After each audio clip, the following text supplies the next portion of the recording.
What's going on, family? Thank you for tuning in. I'm Sir Ashley. Welcome to the live stream. This is Thursday, man.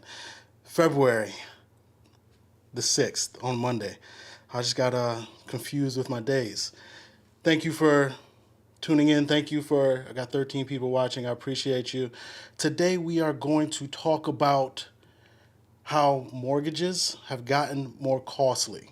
Yes, we've talked about interest rates and we will continue talking about interest rates as they fluctuate, but this does not have to do with interest rates.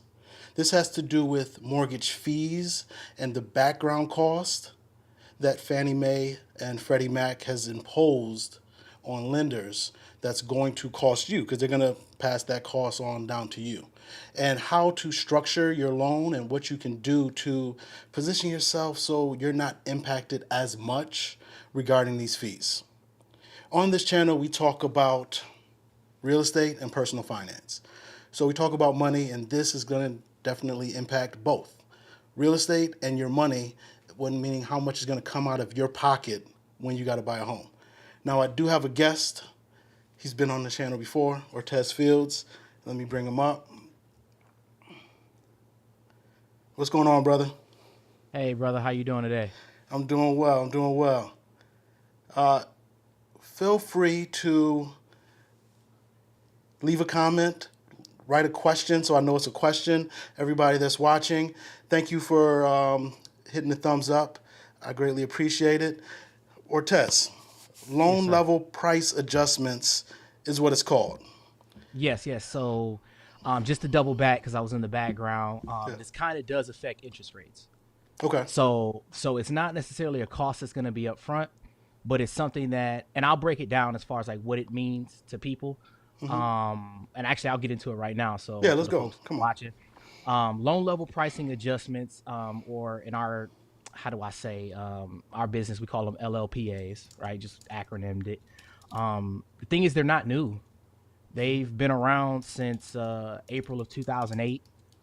And in layman's terms, it's basically an adjustment to the price of the loan. And loan prices are basically what determine the borrower's interest rate when it comes to their actual mortgage. Now, the real definition, well, I did it in layman's terms, but the actual definition of a loan level pricing adjustment is it's risk-based pricing adjustments that vary based on credit score, loan to value ratio, type of product, occupancy type, number of units that change at the time of the origination of the loan. Um, Now we talked about this is strictly on Fannie Mae and Freddie Mac. So these are dealing with all conventional pricing Yes. products. And basically, Freddie Mac and Fannie Mae, they charge both annual guarantee fees and basically upfront LLPAs, so the loan level pricing adjustments. And most lenders convert this LLPA into the interest rate on the mortgage, which the borrower then pays over time. Yeah. So it's basically affecting the interest rate that then affects the interest that they pay over the life of the loan. And what's causing a relative stink is, for the FHFA, their new release as far as the adjustments to the LLPAs prior to 2023, this new adjustment, it was a benefit to have a higher credit score and put Yeah. more down. Yeah. Now it's becoming a detriment, right? It, And that seems so backwards. It just seems so backwards. And on this channel, I talk about this is all just a game. I gamify everything. Uh, it's a pro and a con, I guess. So it's one of those things where you need to learn the rules of the game, and the rules are changing. That's why we wanted to bring it to you so you know how to strategize to put yourself in the best position possible. I'm sorry, I cut you off. oh, no, you're fine. And I just want to let everybody know, like, so these LLPAs, right? They're essentially creating a safety net, because what happens is, I don't know if anybody's ever that's out there watching ever watched The Big Short. It's a great movie Yeah. about the mortgage crisis that happened in 2008, right? I But the recommend key watching thing it. about, yes, it's a very good movie.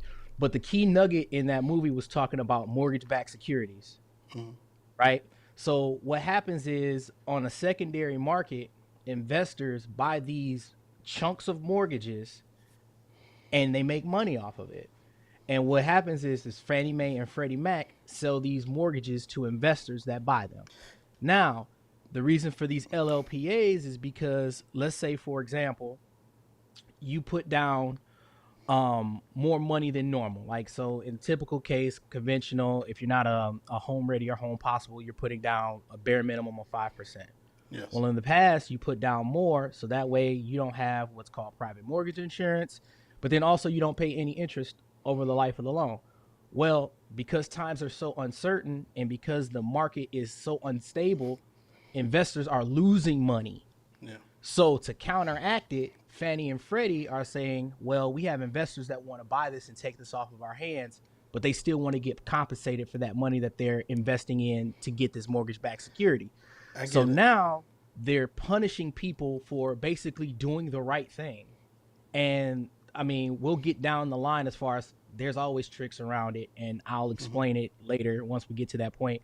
But that instability is almost like why we're seeing ARMs the same as 30-year mortgages, because of the fact that nobody knows what the market is going to do, right? There's no magic 8 balls to say the market, like there wasn't a magic 8 ball last year that said March was going to do what it did.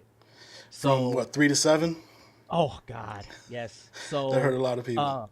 Yeah. So, but that in a nutshell is what's going on. So now they are penalizing you for what used to be a good thing because their investors want to make their money. So that's kind of where we got. Real quick, I want to shout out Christina. What's going on, Christina Smallhorn? Thank you for tuning in. I appreciate you and your husband, Eddie. Feel free, everyone, hit that like button. Ask any questions. I know it's a new topic, something that's not really talked about often, but again, wanted to bring it to your attention because it's going to impact you moving forward if you're looking to buy a home. We already have heartburn because the interest rates doubled in the past year. This is another thing you have to be concerned with and how to strategize for. Now, you said, Ortez, before when you had a higher credit score, it was a benefit to you. Yeah. How is it going to impact you negatively now? So what they're doing is the more money that clients with higher credit scores put down, the more they're going to adjust it in a negative way. Yeah. So because of the fact that you as a good human being want a lower loan amount and pay less interest over the life of the loan, you are now going to be penalized slightly in regards to that in the form of the adjustment that's, like I said, going to get transferred into your interest rate. Yeah. Now, there are so it doesn't happen on every loan, but I wouldn't say that. Loan level pricing adjustments are almost on every loan. Mm-hmm. The only way you're ever going to get out of an LPA is if you literally put 40% down. That's the only time, and that doesn't matter what the credit score is. Yes. So, because I just looked at the chart like maybe 5 minutes ago. Once you get to 60% and below, but I mean, you got to think about it. If somebody's buying $1 million house, who's going to literally put down $400,000 to avoid a pricing adjustment? So the thing is, this is something that, like, it happens. Like, there's nothing that you can really do to change that, but there is, like I said, it's what we call rate hacking. So it's kind of like house hacking. Before we get into that, tell me, given the scenario, let's say, what would you say the good credit score is that's going to impact a 720?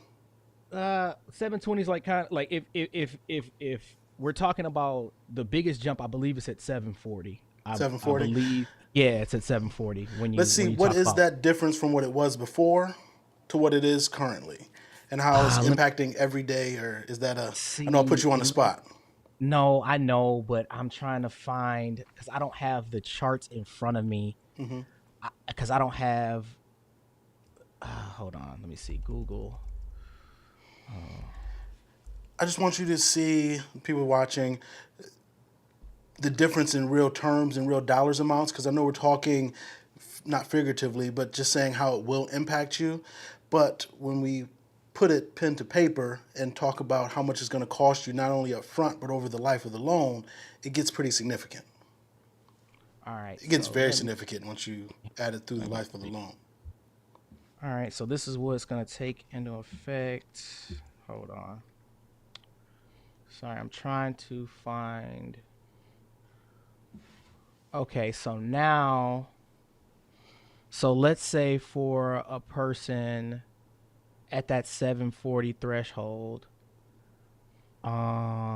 if we were to go ahead and put down like say 10%, it's pretty much affecting you by, well, let's just make it drastic, right? Let's Yeah. say instead of you're putting 5% down and you're putting say 15% down, it's literally an adjustment of a whole half a point. I mean, like a half a percent Yes. of a loan adjustment. Now, in terms of what that does as far as your interest rate goes, I would have to give me 2 seconds. Because I'm trying to figure out, because I don't have, I'm actually on my personal computer, not on my work computer. So let me do something. Give me 2 seconds. I'll tell you what that looks like as far as the difference between interest rates. So give me two No, seconds. you take your time. I'll put you in the background.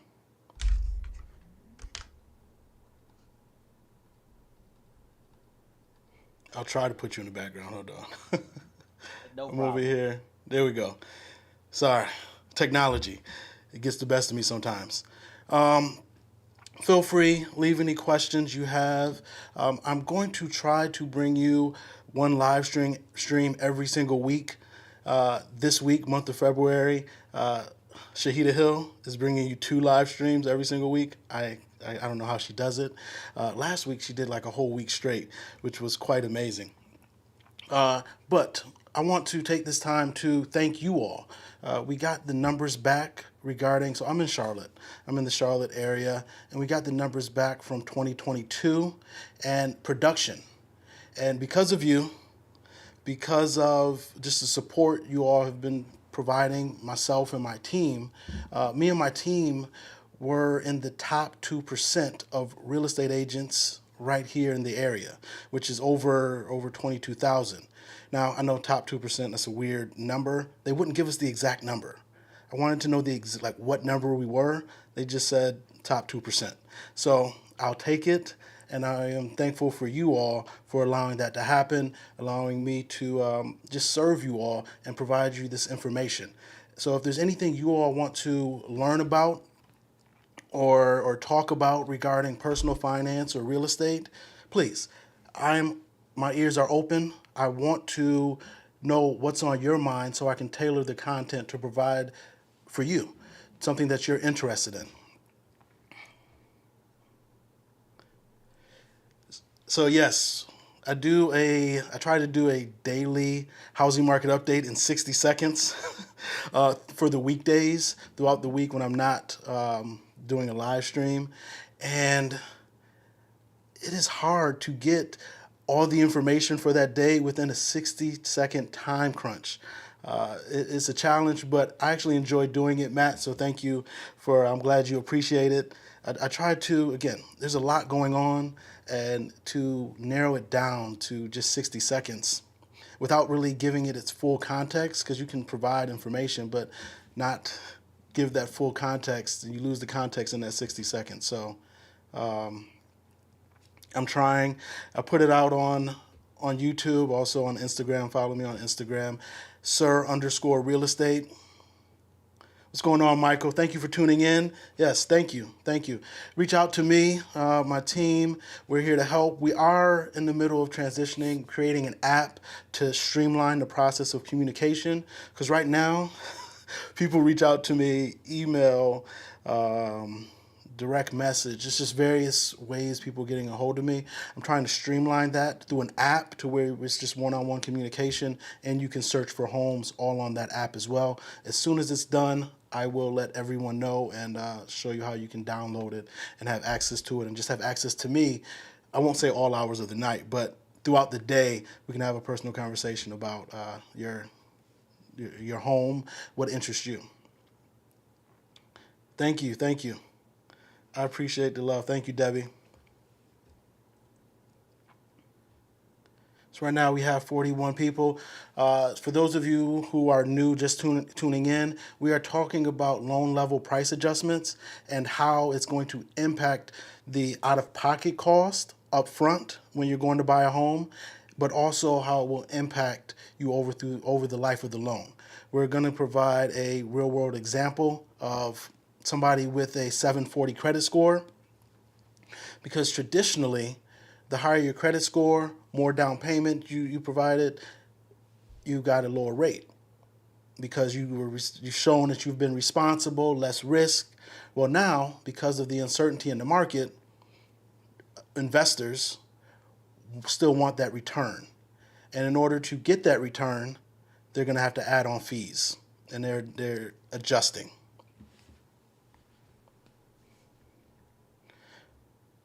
I have a video coming out. Today is Monday, so it's coming out Wednesday, talking about it's about 8 home buyer grants and programs for down payment assistance and closing costs. So if you're not subscribed to the channel, please subscribe to the channel. Be on the lookout, because on Wednesday that video is going to come out, and there's a lot of opportunities and a lot of options that are available to people. Granted, for all of them, you have to qualify based on credit score, and typically it's credit score, but credit score and income in certain cases.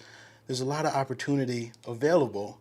We just don't know about it, don't really know where to research, what to look up, and I want to provide that to you in a concise video. So that's going to come out Wednesday. Tune in for that. And I'm going to do something the following week talking about how you can stack different programs together, because I had a client use several down payment assistance programs, not last year, but a year before, I believe, and got up to $35,000 in down payment and closing. She didn't have any closing costs because she got $35,000 worth of grants and forgivable loans. And that is something that she actually had to teach me how she did it, because I had never seen somebody so resourceful and knowledgeable about all the programs. So I learned from you all, just like I hear people say they learn from me. It's a symbiotic relationship. I think we have Ortez back. Ortez. Yes, sir. All right. Where 740, you were looking it up. Yeah. So like roughly right now with the new adjustments, it's equating to about 3/8 of a point difference, right? So let's say if somebody was to put down 5%, right? I'm ballparking, ladies and gentlemen. So please Yeah. don't quote me, don't call me and say this is what you said on Sir Ashley, please. His number is in the description. Yeah, I know. So, but it right now, let's just say for example purposes, if they put that 5% down at 740, they would get an interest rate at par of roughly around 6.5.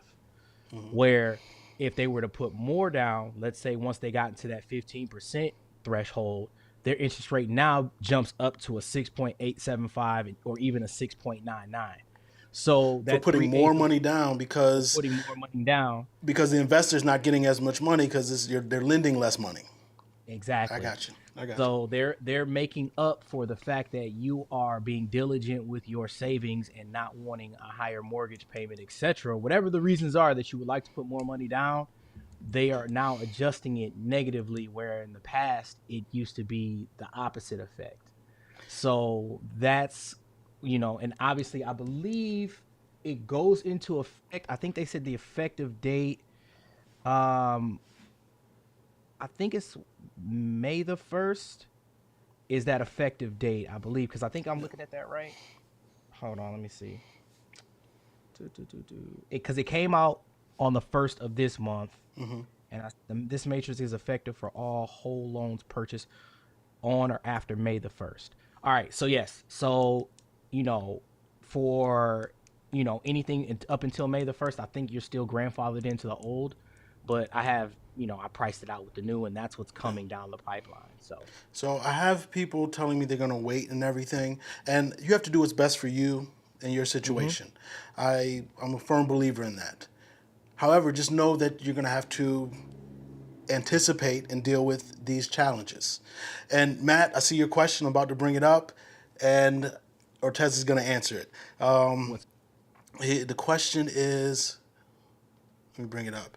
Can you put down less money and come back later and make a bill payment to recast the loan? Ooh, I Matt, like Matt's answer, and you kind of yeah, jumped ahead he on us, did, he Matt, did. because that's what we like to call a little thing called rate hacking. Yeah, yeah. So, I mean, sir, if you want me to go ahead and Go go for it. into Go that, for it. Matt was yeah. he's on top of it. Me and Matt we occasionally text, so I know he's on top of it. So Okay, so no, you're good, Matt. You're good. and then okay, so I just read something. So it looks like actually the LLPA is going to be baked in by lenders in March. Yeah. So and like I said, nearly one full half a point difference. Like it's almost 3/8 half a point is what you're looking at. So let me see if can I share my screen because it's easier to do it. Can I share my screen because I want to I show because don't. it's You would ask me to do that, as I don't know what I'm doing with this program. I barely oh my got. gosh. So after Okay, this so live stream, I will go tinker around and play with it and how to do different things because I messed around with it. I did a live stream last week, and that was my first real go at it. And okay. so I'll mess around with it. So we Okay. can't share No, your it's screen. okay. So I will okay, I hope I explain it to everybody that's watching. Because if you want to play around with it, it's a calculator I use for one-time lump sum payments. And it's called rate hacking, ladies and gentlemen. So what it is essentially this. If when you're setting up the original loan, your loan officer, me, will basically make sure that he sets it up to where you're in a recastable loan. And what that means is after the loan has been originated, you can put down a large lump sum deposit to go towards the principal of your mortgage and then recast your loan. And what recast is basically it recalculates or reamortizes the loan in and of itself, right? So go ahead, sir. What you No, got? I was just saying to those looking to buy a home and when you're vetting mortgage brokers and everything, make sure. Now obviously you might not know the terminology and everything like that. You can just reach out to Ortez. He's going to have your best interest at heart. Not all mortgage brokers, unfortunately, do that. They don't necessarily have the client's best interest at heart. So we want to make sure that you're aware of this, so you don't take what they're giving you. That you ask questions and put yourself in the best position possible. Okay. So, and so what that recast allows you to do, like I said, it allows you to re-amortize the actual mortgage. Now, the real cool thing about it is, and the rate hacking is, it's the most beneficial for those folks that have the capability of putting 20% down, right? So what you do is with these loan level pricing adjustments, the least you put down, the more favorable the pricing adjustment is, which means in turn a favorable interest rate. Yeah. So you originate the loan with the 5% down, but being a good steward that you are of the money that the Lord has blessed you with, you keep that in the bank account. Okay. That's not a vacation money. All right. So what you do is that first month, you will have private mortgage insurance. Okay. It's probably, if you're at 740, it's probably 60, 70, maybe $80. That second mortgage payment, you put the remaining 15% down along with your normal payment and you ask them to recast the loan. What that does is that tricks basically the system to where you hack it to where instead of 20% down in the front getting a worse interest rate, you put the 5% down up front, get the better interest rate, and then you re-amortize your loan. So then that way you're saving. I did a one earlier where I showed my friend he's looking in the sixes, and I told him about this hack, and he turns out if he did the hack would save $300,000 over the life of the loan.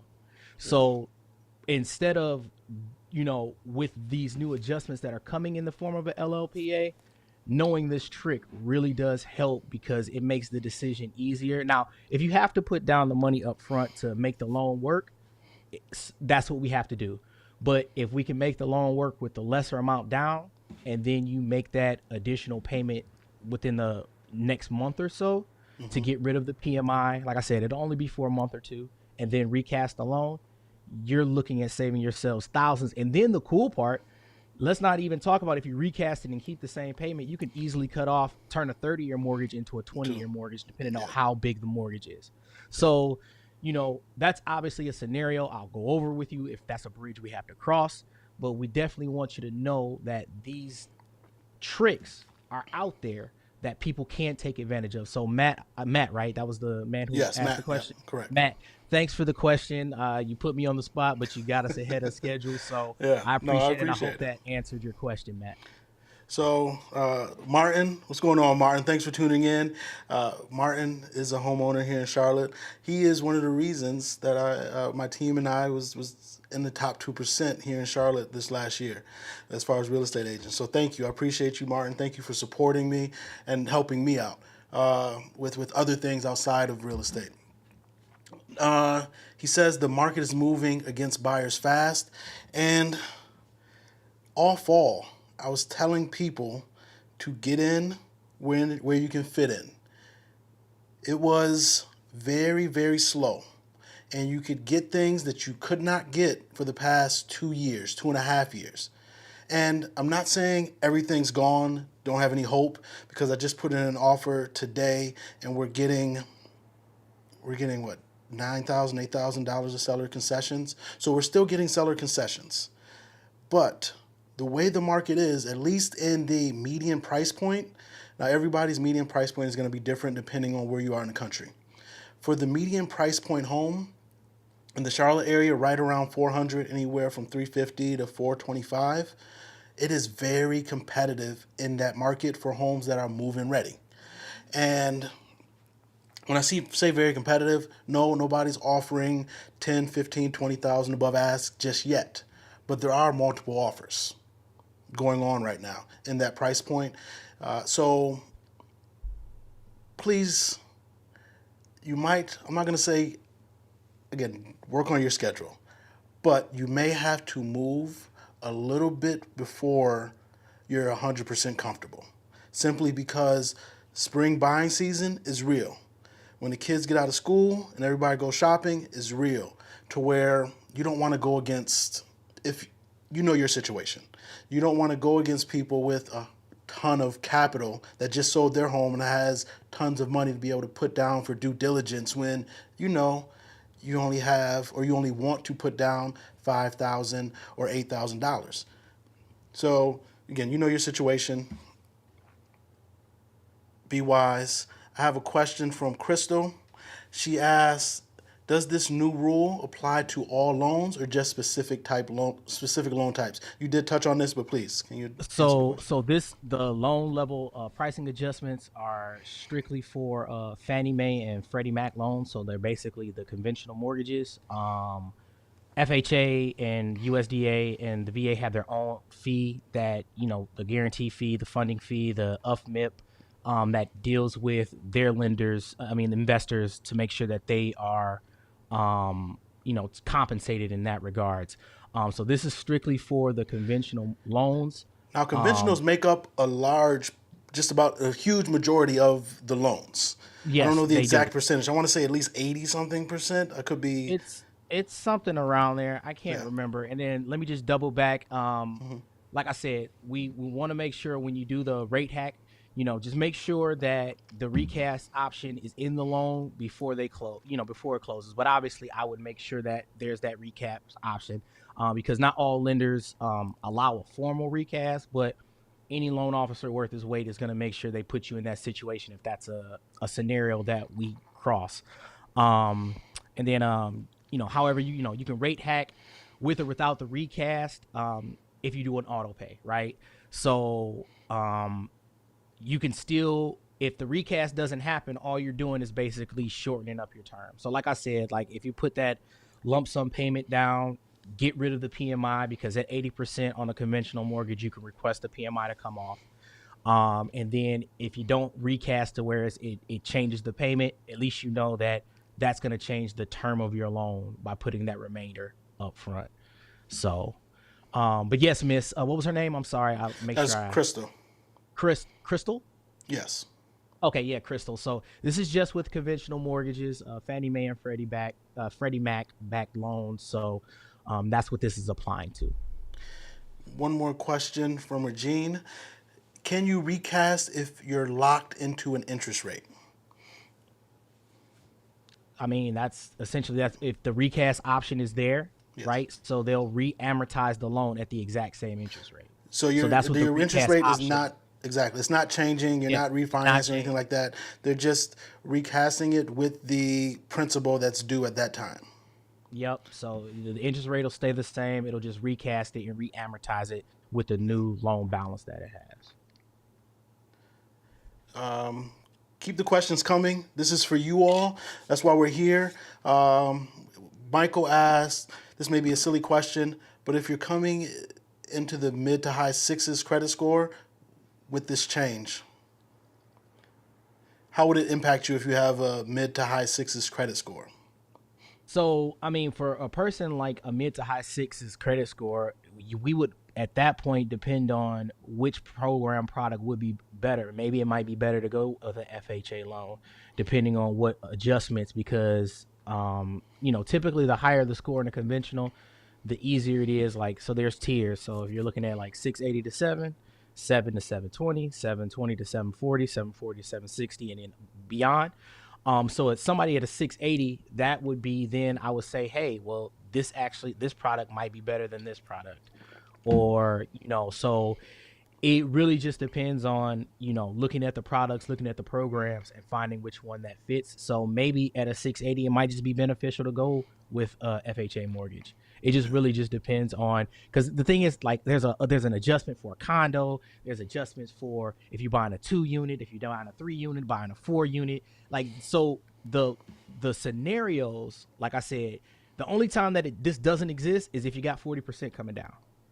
So the layers upon layers that you can possibly add to the loan level pricing is infinite, to be honest. So Yeah, yeah, it yeah. just, like, it really just depends on, like, what your goal is as far as home ownership, and finding the product, which is my job, that best accomplishes that goal for you. Perfect. Thank you for that. Thank you for breaking it down. Byron asked, "Are there lenders that would help with an investor's operation?" Yeah, there's lenders that help. I mean, yeah, help investors, and some of them loan just on the profitability of the property. Is it a buy and Yeah. hold investment? Well, it is a buy and hold investment. So some of them will lend just on the profitability of it. So definitely reach out to Ortez. He'll put you in contact. He can handle it or put you in contact with somebody Yeah, that those are can. the DSCR loans. Yep. Yep. Yeah. Now, when it comes to that, obviously, I mean, if you're an investor, it's all about cash flow and just making sure the numbers work. That's all.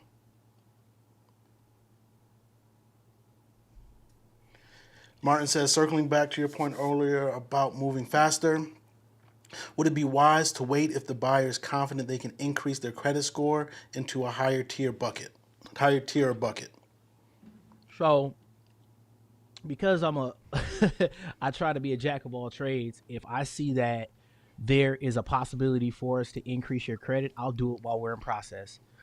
I do have lenders that do rapid rescores. So if there's something that you have on the market, so let's say they have a tweener score and it's 718, I'm going to go ahead and put you in process if you have a home that you want to definitely get. And if it's 2 points, if it's even 5 points, if there's something that you can do while we have you in process and get a rapid rescore, that will then change the level adjustment. So it wouldn't halt you. Now, if it's talking about going from a 600 to a 720, that's a bit of a Yeah. stretch. I Yeah. mean, literally. So, but if it's a tweener score and it's a difference of like a tier, let's get it in process, and I can find a way to get you those few points, and we can get a rapid rescore for you, and that'll put you in a whole different price point. You know what I'm saying? It makes the loan even better. So I Now, wouldn't now like. I So I can wouldn't. attest that you've done that to at least 3 clients from mine last year. Yeah. We've started it. You saw the credit report. You're like, hey, do this, this, and this while we're under contract. You know, things got reported. By the time it was time to lock in and do everything, they were where they wanted to be. So Mm-hmm. Yep. yeah. So Thank you for that question. That was a very good question. Um, to where, again, if you're in between a couple points, doable. If you're 50, 60 points, you might need to hold off, right? We actually were working with the client earlier this year. It's February, so it was in January we were working with her, and she's going to wait until April, May to get everything taken care of, and she'll be in position to move forward. So again, we will put a game plan, and it's all about communication, and then you putting forth that action to help accomplish it. We'll put together a game plan for you to get to where you want to be, and we'll be transparent about it, and then it's on you to make it happen.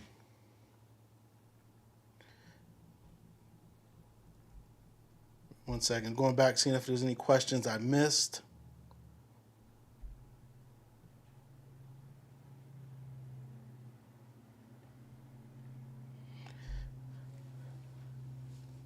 We have a question. I was going to say triple K. Triple K. I went under contract with MI Financials pre-approval for MI Homes, who offers lender credits. Are there benefits from Ortez to offset such lender credits? Well, the biggest thing, because now, and I'm just gonna be, can I be frank? Yeah, most definitely. Like, yeah. So now it's to the point where the builders, I mean, sometimes the credits are insurmountable, and I'm gonna be honest about it. I'll tell you, look, if I'm not the best man in the fight, I'll let you know I'm not the best man in the fight. I'm gonna wish you the best. All I want to see is you happy in the home that you deserve and that you want. But at the end of the day, a lot of the times, especially in the past, I saw that those lender credits, depending on how much they are, some of it gets baked back into your interest rate.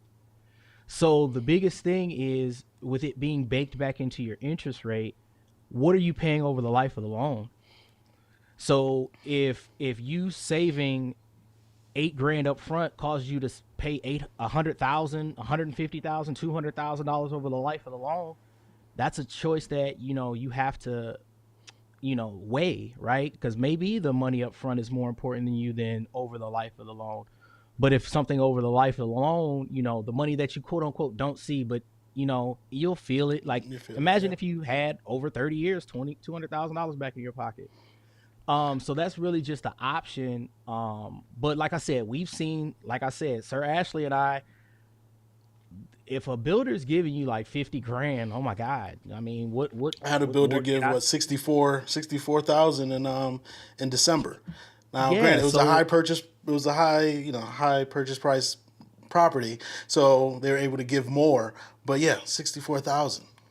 yeah. So I mean, like I said, the thing about me, I'm gonna be transparent with you. If it's something that's better than me, by all means, and God bless you. Like, I want, Yeah. all I want to see, as because me and Sir have a fiduciary responsibility to the people that we take care of. Um, and the last thing that we want to see is somebody have a miserable experience, whether it's with me or without me. So, because we know how nerve wracking a home is. A home purchase is, it's the largest purchase of your life.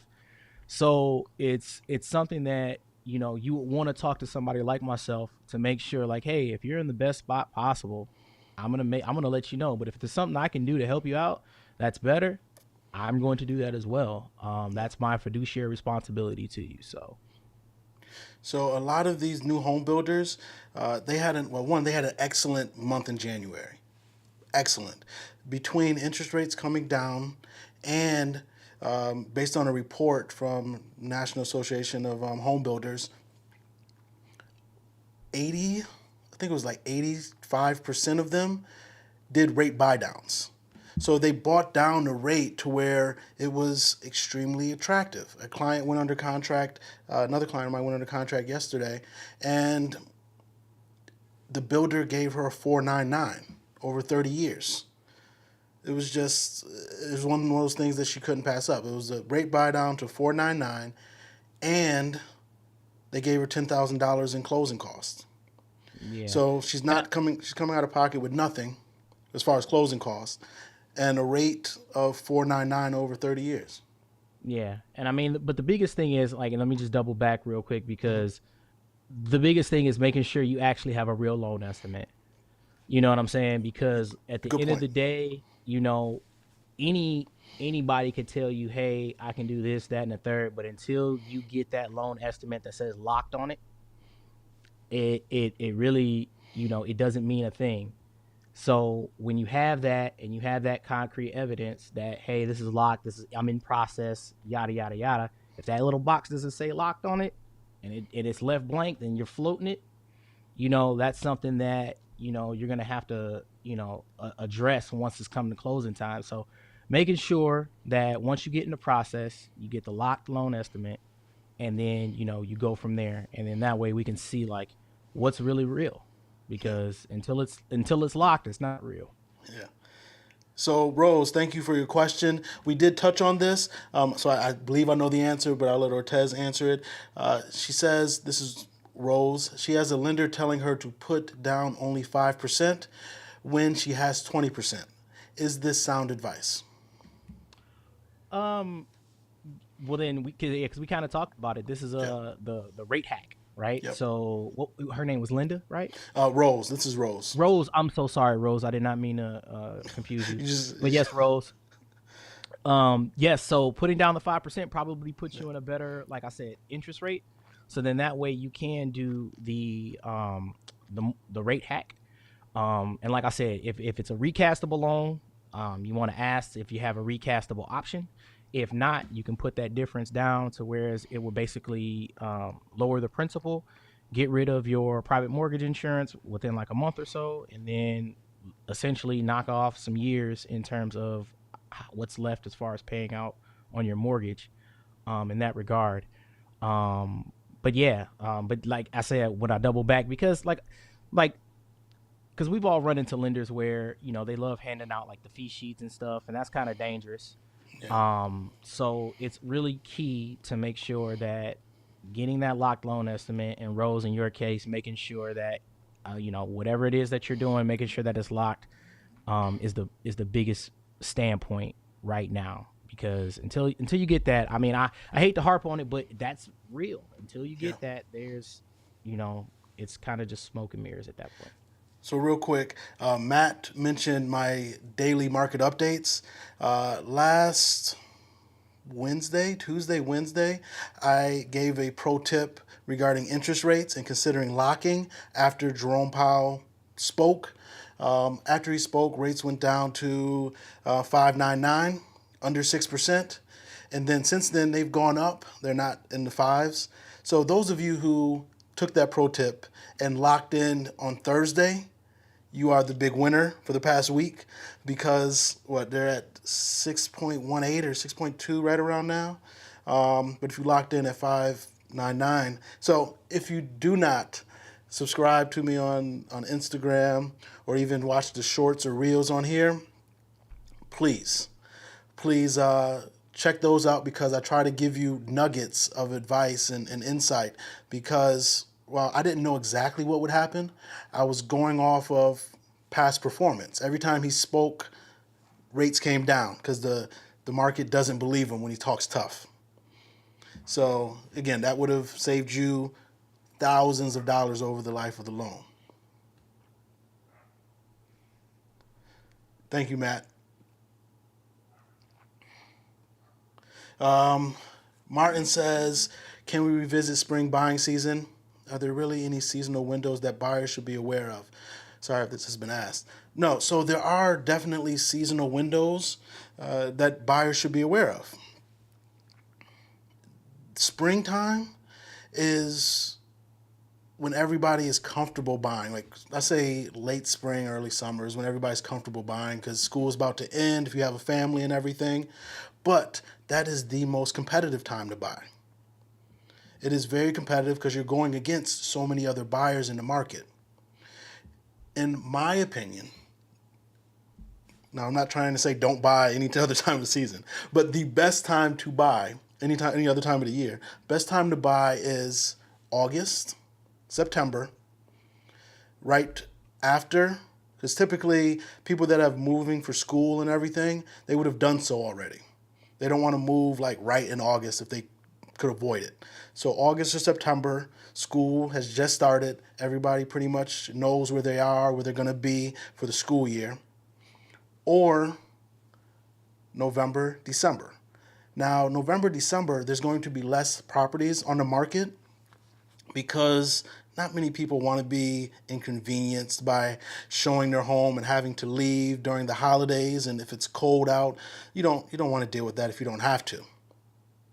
So there's going to be less options, but I would say I've gotten the best deals as an investor personally, and I can definitively say as an investor personally, I've gotten the best deals during November and December because the people that put those houses on the market during that time, for whatever reason, typically need to sell. It's not a want. They need to sell at that time. So if you're a buyer, granted, this market, this past year, yes, it was a good time because you got to get concessions and everything like that, but interest rates were crazy high. They were like 7 in November. But typically, November, December, you can get very good deals, but just know you're not going to have as many options as you do in the springtime. So good question, Martin. Hopefully that answered it. What do you see as far as the ebbs and flows in the season regarding mortgage applications and mortgage interest? Well, obviously the times that it picks up is right around spring, going into right when folks know that their kids are going to be done with school. So May, and then it probably dies down, like you said. The relative cold months are the months where it dies down. So November, December, January, because of what you said, like the holidays, people don't want to be inconvenienced. And then uprooting their kids from school is a very big thing in regards to that. So, I mean, typically the only people that like you said, like the stuff that is on the market at that time are people that are looking to downsize themselves. So maybe like empty nesters, people who have to move abruptly. So say for a job, things of that nature. And I'm trying to think what other scenario: job, family, downsizing, or military purposes. Well, once Yeah. again, that's uprooting, abruptly, having to change. But like what we don't have to really, because the base is, I believe, in Fayetteville, Yep. so we don't. I haven't seen that yet down here from being down here, but those are the times. So like the hot spots probably from late March, April to Halloweenish. Your Think is about it. the Think about it. When is tax time? When is everybody getting their refund Oh, checks? April. Oh, April. Everybody's getting their April. refund checks. That's their down payment and all that. So it's right around that time. April is when March, April is when people start really getting antsy. That's when I get. This year's been quite different though. I got a lot of interest in January and even the start of February, but typically historically, yeah, March, April, and then they go hunting, literally hunting for the house in May and June. I have a question. Retta, will home prices interest rates decline in the near future? Now, I can speak on home prices. It depends on your locale. Depends on where you're located. If you're in an area with high demand, where there's people migrating to it, I don't see home prices declining. They may level off. It was a big deal. Again, one of the shorts I did. It was a big deal when the end of the year numbers came out. This regarding the housing market here in Charlotte. We are 5% off of the peak in June. Again, reason why June historically, this is not just last year, every year, the peak is usually June or July because that's when the most competition is on the market and you're competing and you're bidding and it goes up. And then it comes down toward the latter half of the year simply because you don't have that competition. So from last year, the peak in June to the end of the year, prices fell in the Charlotte area. Well, in Charlotte, 5%, in the Charlotte area, 6%. But What is not said, or what people don't talk about when they try to scare you and say that, is that for the whole year, though, prices still increased over 16%. So prices were up 21% on the year, and they came down to 16%. So I don't see, again, it depends on your location. If you're in an area like Charlotte, where homes are relatively affordable, well, compared to the rest of the country, it is affordable. No, prices are going to at least remain level. And if we go into that, again, spring, summer frenzy, they will go up in June, July, meet their peak, and then come down toward the end of the year. But it won't be a crash. Like, I don't see 5% from their peak a crash, and I definitely don't see a 16% year over year increase as a crash either. So, what do you say about interest rates? So I'm not a speculator on that, Yeah. because of the fact that interest rates do what it do. The only thing that I would suggest to anybody is focus on what you can control. So the things that you can control the most are your debts.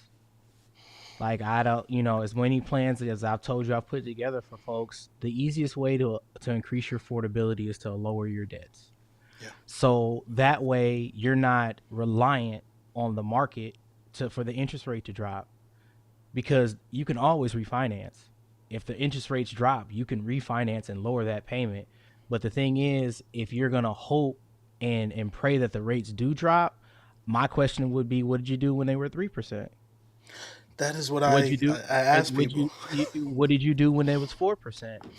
I Yeah. mean, I start so off at 2%. I start off at oh 2 well, because well, it two went down to percent people 2.6 around there. 2% So people didn't have like 200 grand to throw at a house. You know what I'm saying? Just to get it under contract yeah, either. So that's understandable. But when it was 4%, why didn't you buy then?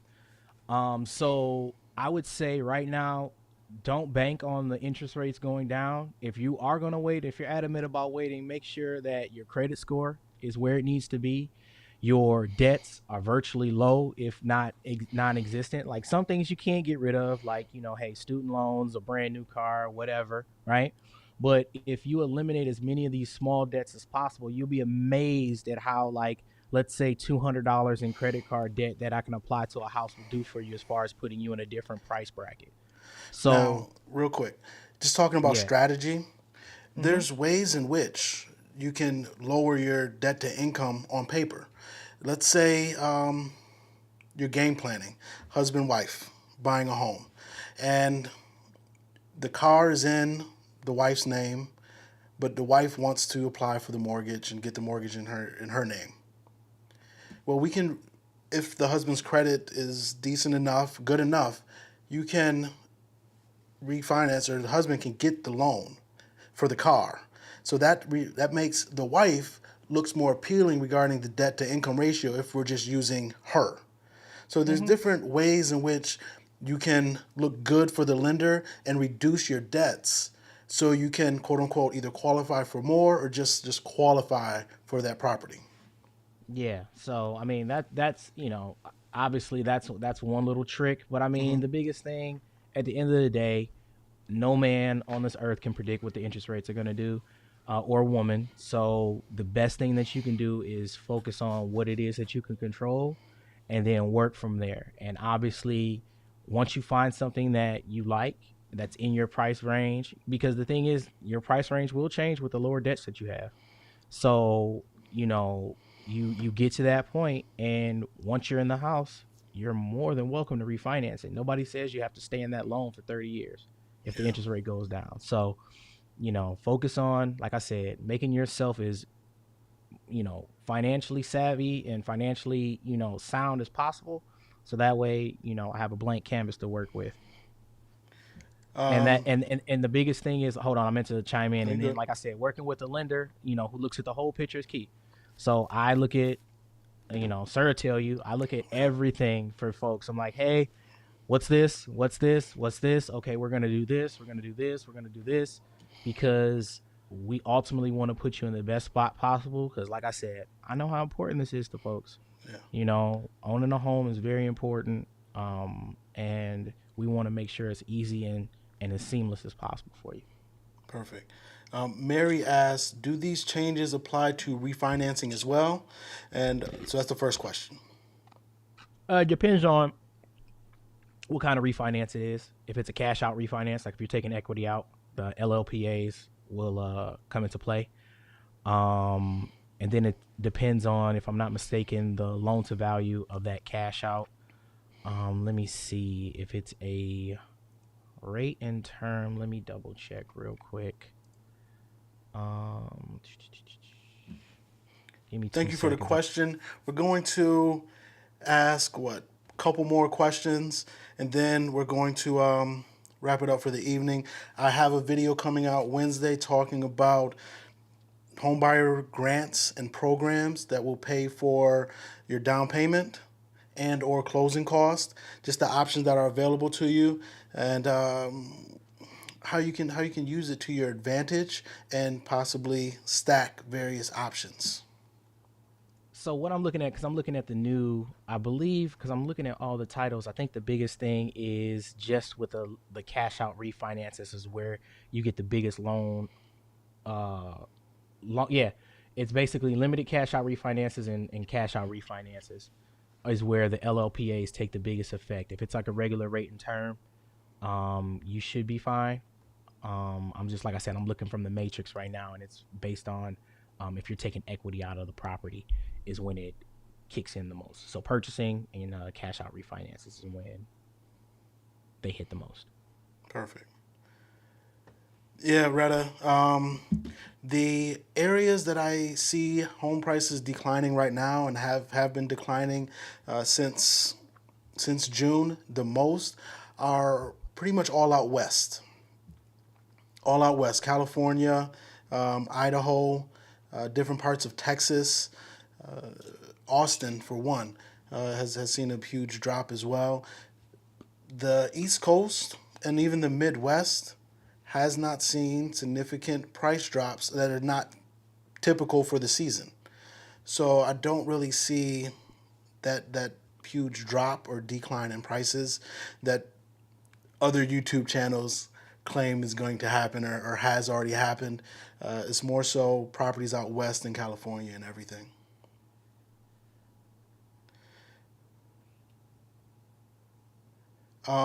Triple K, I'm not sure I understand your question. Uh,